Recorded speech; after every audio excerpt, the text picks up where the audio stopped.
नमस्कार दोस्तों, स्वागत है आपका सीपी स्मार्ट क्लासेस में। दोस्तों, रोजगार के समाचार की इस वीडियो में कई अहम खबरें हैं, तो पूरे वीडियो को देखिएगा जिससे सारी बातें आपको पता चल सके।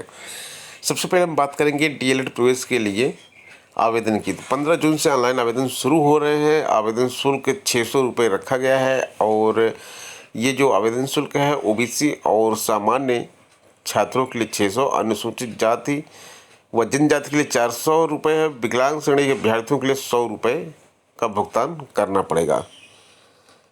शासन ने डीएलएड यानी कि बीटीसी, जिसको पहले बीटीसी बोलते थे, 2022 की प्रवेश प्रक्रिया से संबंधित समय सारणी गुरुवार को जारी कर दी। इसके अनुसार ऑनलाइन पंजीकरण की प्रक्रिया 15 जून से शुरू होकर 6 जुलाई तक चलेगी।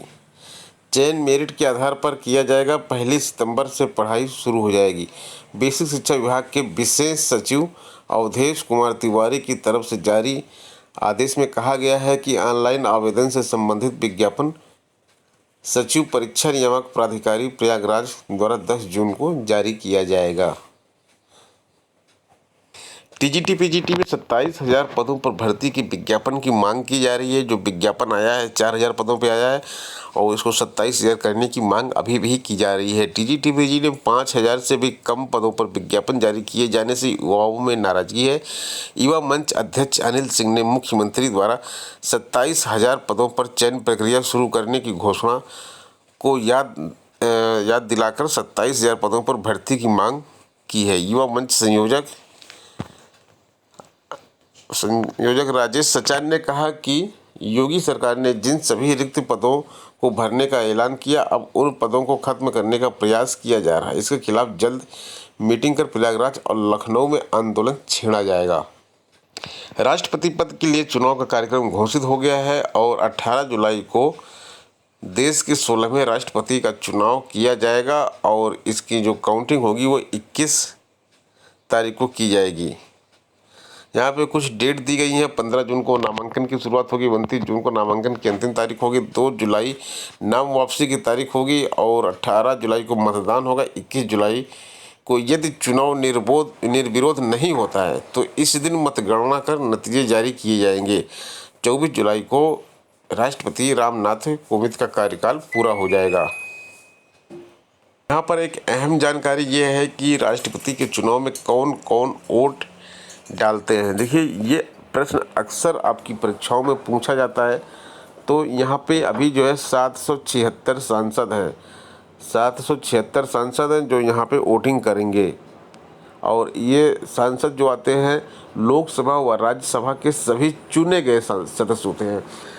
लोकसभा में और राज्यसभा में नॉमिनेट किए गए सदस्य जो होते हैं वो वोट नहीं डालते हैं।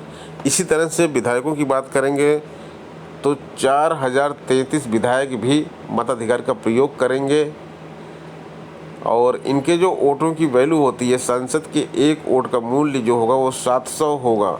विधायकों के मतों का मूल्य कुल सांसदों की संख्या से भाग देकर संसद के एक सदस्य का वोट मूल्य होता है। और यहाँ पे विधायकों का जो है, विधायकों की संख्या का गुणा, देखिए ये थोड़ा सा एक फार्मूला है, इसको आपको समझना पड़ेगा। 208 है यूपी के एक विधायक के मत का मूल्य, 7 है सिक्किम के एक विधायक के मत का मूल्य। तो अलग अलग राज्यों के जो विधायक होते हैं उनके मतों का मूल्य जो होता है अलग अलग होता है। सिक्किम के एक विधायक के मत का मूल्य 7 है और उत्तर प्रदेश के एक विधायक के मत का मूल्य 208 है। वित्त विहीन स्कूलों से संसाधन बताने के लिए कहा गया था, लेकिन इसमें लापरवाही हो रही है। तो अब ये कहा जा रहा है कि अगर आपने संसाधन नहीं बताए तो कार्रवाई होगी आपके ऊपर। वित्त विहीन माध्यमिक विद्यालयों में उपलब्ध संसाधनों में शिक्षकों की विषयवार संख्या, किस विषय के कितने शिक्षक हैं आपको बताना है। प्रायोगिक कक्ष है या नहीं है, यानी कि लैब है कि नहीं है, बाउंड्री वॉल आदि का विवरण जो है माध्यमिक शिक्षा परिषद की वेबसाइट पर अपडेट नहीं होने कारण को गंभीरता से लिया गया है। थोड़ा सा ज़रूरी है क्योंकि कुछ बजट सरकार के पास है जिसको वो सुविधाएं बढ़ाना चाहती है। तो जब तक उसको पता नहीं चलेगा कि कहाँ पर क्या रिक्वायरमेंट है तो फिर सुविधाएं कैसे दी जाएंगी। टीजीटी पीजीटी से संबंधित एक और न्यूज़ है कि 25 साल पहले जो विषय समाप्त हो गया उसके शिक्षकों की भर्ती की जा रही है। यहाँ पे बात हो रही जीव विज्ञान के पद की। जीव विज्ञान के 50 पदों के लिए आवेदन मांगे गए हैं। और यहाँ पे लिखा है, मज़े की बात है, 1998 में यूपी बोर्ड के हाई स्कूल के पाठ्यक्रम में जीव विज्ञान का विलय विज्ञान विषय में कर दिया गया था। इसके बाद से यह अलग विषय के रूप में नहीं पढ़ाया जाता है। चयन बोर्ड ने 2016 में विज्ञापित टीजीटी जीव विज्ञान के 304 पदों को 12 जुलाई 2018 को इसी आधार पर निरस्त कर दिया था कि जो विषय पढ़ाया नहीं जाता उसके शिक्षकों की भर्ती क्यों की जाए। लेकिन इन पदों के लिए आवेदन करने वाले यह कहते हैं वे कोर्ट चले गए कि यूपी इंटरमीडिएट एक्ट 1981 में संशोधन किए बगैर गलत तरीके से भर्ती निरस्त कर दी गई है। हाई कोर्ट के आदेश पर चयन बोर्ड को यह भर्ती करनी पड़ी। टीजीटी जीव विज्ञान के शिक्षकों को भी अन्य शिक्षकों की तरह तैनाती मिलेगी और चूंकि नियमावली के आधार पर भर्ती हो रही है, इसलिए भविष्य में इनकी सेवा पर कोई अड़चन होने की आशंका नहीं है। और अभी 4 साल में जो है नियमावली को संशोधन नहीं कर सके, 13 की बात है। और उसके बाद टीजीटी पीजीटी भर्ती 2022 में जीव विज्ञान के 50 पद फिर आए हैं। हालांकि 2020 की भर्ती की बात करें तो यहाँ पे दोबारा विज्ञापन इसीलिए मंगवाया गया था क्योंकि पहले बार विज्ञापन में जो है जीव विज्ञान के पद नहीं आए थे। तो जिलों से 735 पदों को विज्ञान के रिक्त पदों की सूचना मंगानी पड़ी थी। जिलों से प्राप्त 735 पदों को दोबारा इसमें शामिल किया गया था। तो पिछली बार तो पदों की संख्या ज़्यादा थी, लेकिन इस बार पदों की संख्या बहुत कम है। एक तरफ जहां जीव विज्ञान के छात्र आंदोलन करने की तैयारी में हैं कि केवल 50 पदों पर विज्ञापन क्यों जारी किया जा रहा है, वहीं पर समाचार पत्रों में चीज़ें आ रही हैं कि 25 साल पहले जिस विषय को हटा दिया गया उसका जो है विज्ञापन क्यों जारी किया जा रहा है। और एक और मज़ेदार चीज़ यहाँ पे आपको देखने को मिलेगी, लाहौर के प्रमाण पत्र पर यूपी में शिक्षक की नौकरी। यूपी में शिक्षक भर्ती में लाहौर का प्रमाण पत्र तक मान्य है। चयन बोर्ड ने शिक्षकों की भर्ती के लिए यूपी इंटरमीडिएट शिक्षा अधिनियम 1921 को मानता है।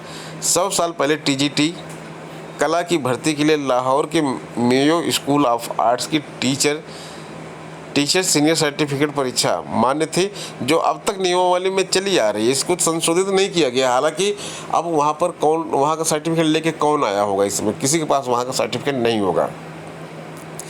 इस भर्ती के लिए बीएफए और एमएफए जैसे उच्च शिक्षा लेने वाले अभ्यर्थियों को बाहर रखा गया है। तो ये कुछ अपवाद हैं जहाँ पे दिक्कत आती है छात्रों को। बीएफए और एमएफए ये एक अच्छी एजुकेशन है जिसको बाहर रख दिया गया है, और यहाँ पे टेक्निकल आर्ट जैसे विषय के बेस पर जो है कला में शिक्षकों की भर्ती हो जाती है।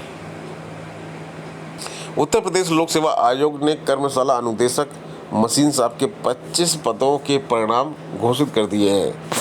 और यहाँ पे जो है उप सचिव सत्य प्रकाश के अनुसार सीधी भर्ती के इन पदों पर भर्ती के लिए 3, 4, 6 और 7 जून को साक्षात्कार संपन्न हुआ था।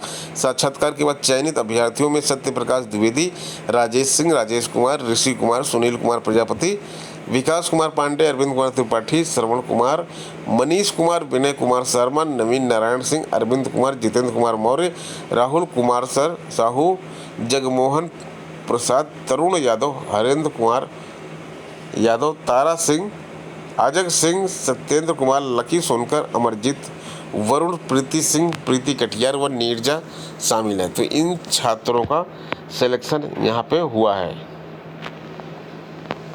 जीआईसी प्रवक्ता के लिए भी एक नोटिस उत्तर प्रदेश लोक सेवा आयोग ने जारी की है। 15 जून को प्रवक्ता महिला, इतिहास, भूगोल, नागरिक शास्त्र, अर्थशास्त्र, भौतिक विज्ञान, समाज विज्ञान, शिक्षा शास्त्र, उर्दू, वाणिज्य व गृह विज्ञान और प्रवक्ता पुरुष के भौतिक विज्ञान, समाजशास्त्र, शिक्षा शास्त्र, उर्दू व वाणिज्य विषयों का सत्यापन किया जाएगा।